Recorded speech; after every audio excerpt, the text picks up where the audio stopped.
Ayan, isang magandang araw naman po sa inyong lahat mga boss, at tara po samahan nyo naman akong panoorin itong isa na namang panibagong video ng ibahagi ko sa inyo. At dito mayroon akong ginagawang Hyundai Accent at mayroon siyang concern ng engine light on. So ayan po, makikita po natin sa instrument cluster yung kulay dilaw, yan po yung engine warning light.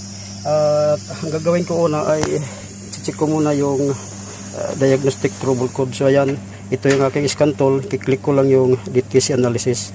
So ayan, tayin lang natin ng konti dahil magbabasa pa yan. Then i-click ko lang tong okay.